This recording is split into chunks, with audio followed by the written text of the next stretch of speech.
All right, so today we're working on a Pontiac Bonneville in 1989. We have a radiator that's leaking, pretty corroded. Looks like the seam lines are leaking there. It wasn't checked out by us, but definitely looks like it's leaking. So the first thing we're going to do is disconnect the battery, as always, with repair. And then there's a petcock on the bottom of the radiator here. We're going to drain it. We'll open the petcock, then open the cap, let the system go. It's been sitting for a little while, so it's not under pressure. So we'll get started. All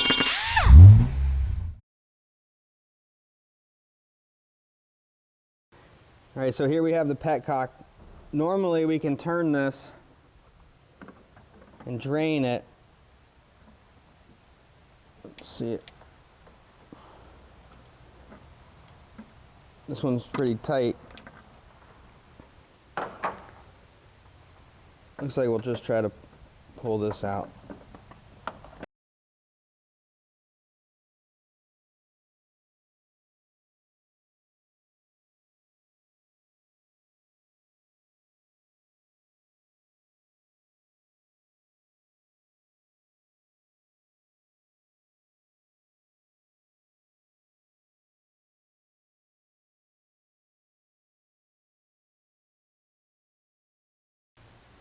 All right, so without being under pressure, open down there.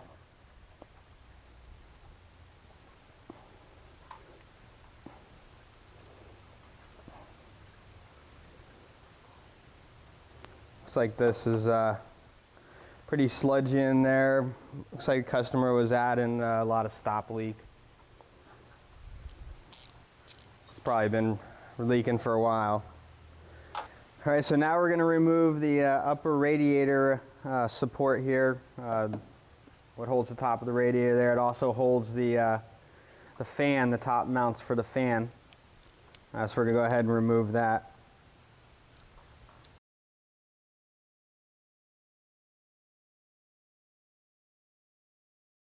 All right, so that frees up our fan.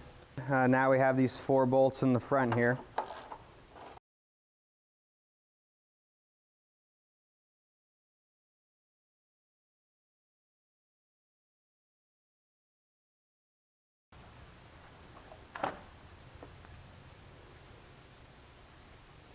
All right, so these were our rubber mounts for the top of the radiator.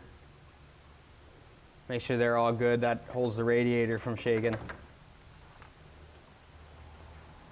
All right, so being that the petcock is a little slow draining, we have our upper and our lower radiator hose. We'll go ahead and take the upper, then we'll move our coolant catch to the other side, maybe try to tighten up that petcock.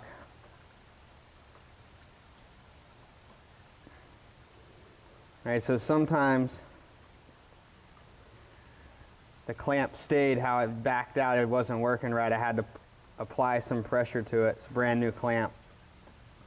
So I had to push down in order for the worm to actually catch and loosen.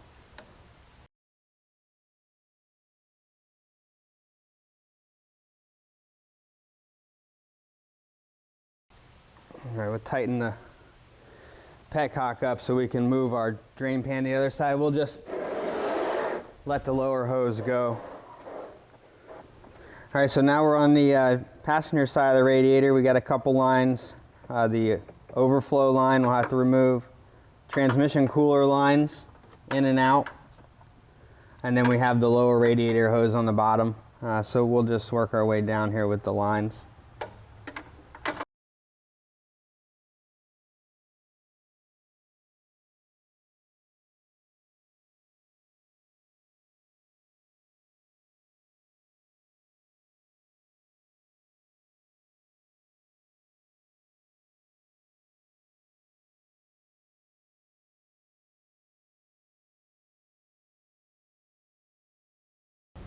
Okay, with all the lines disconnected, we'll just be able to pull the radiator straight up. You can see how corroded it was.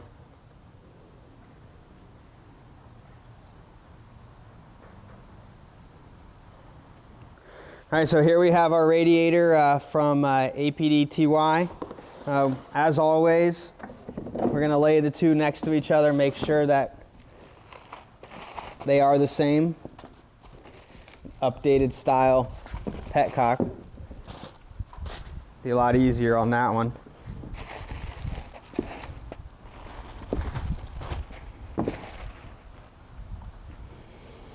Okay, so we have some similarities, we have some differences. It's like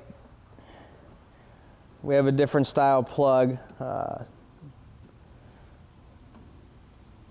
maybe even a different size, so we might have to take these off and make sure that we can still bolt up same size. We have another optional piece here, maybe to throttle body or something else we're not using, so this still will fit, but it is slightly different. We should be okay as long as those lines are the same. All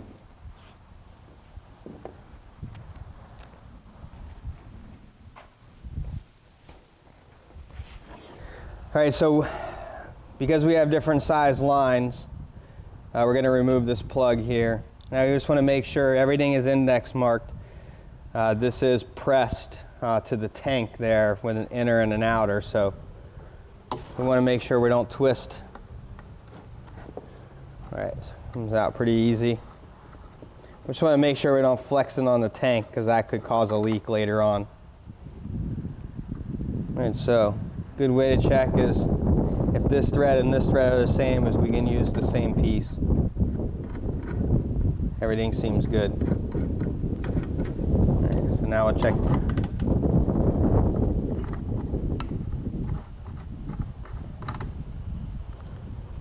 So same. Everything was good.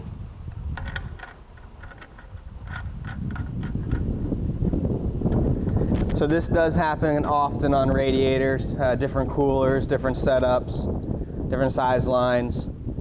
So this is one of those making sure everything is good. So we should be good here. We'll go ahead and install the radiator.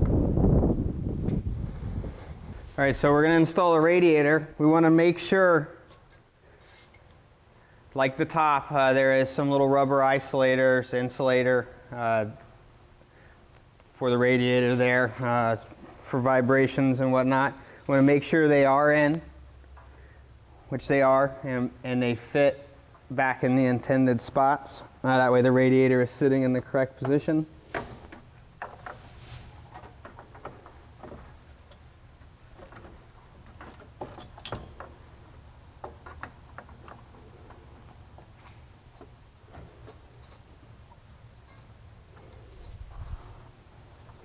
Okay, so everything in the correct position. We'll go ahead and put the top cover on now so that we can make sure that it is stable while we bolt everything else up.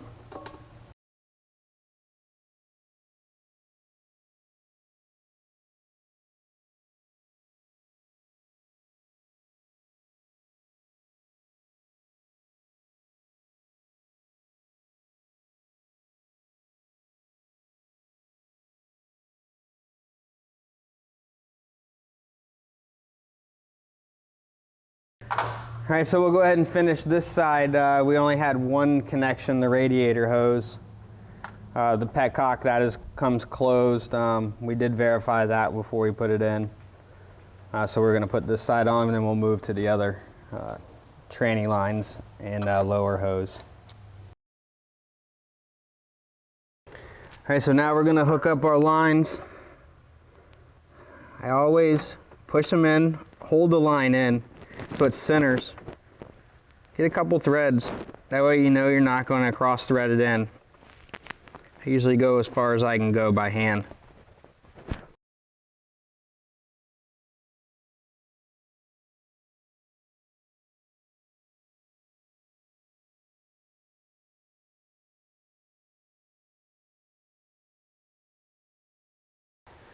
Alright, so for doing the lower hose, I can tell this has never been changed. We'll go ahead and do it now. So we're going to get a hose and new clamps. let me pull this hose out and I'll show you that clamp there. You should always replace that. So this hose is going to run all the way to the water pump. Okay, so we got another, so this will be with the water pump side. So we're going to go ahead and remove this.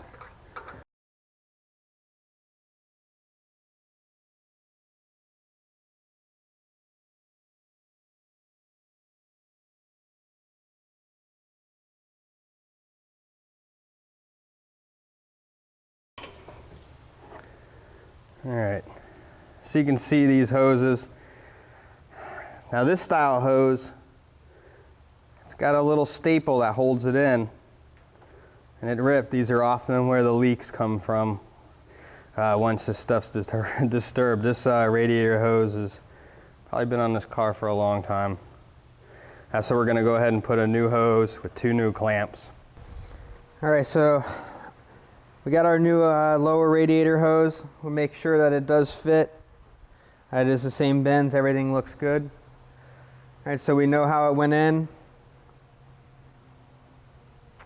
We want to make sure that we have the clamps and a good way to tighten them.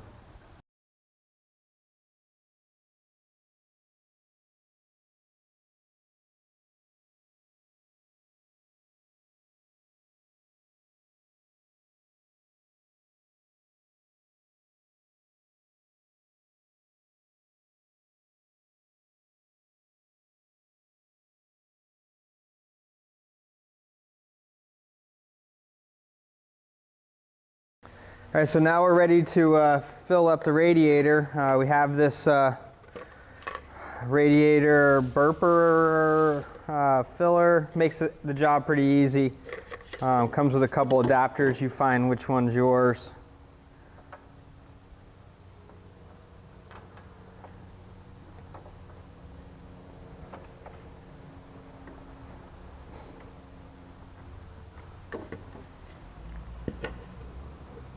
So now we can pour in, it can burp, it doesn't puke everywhere. Stopper.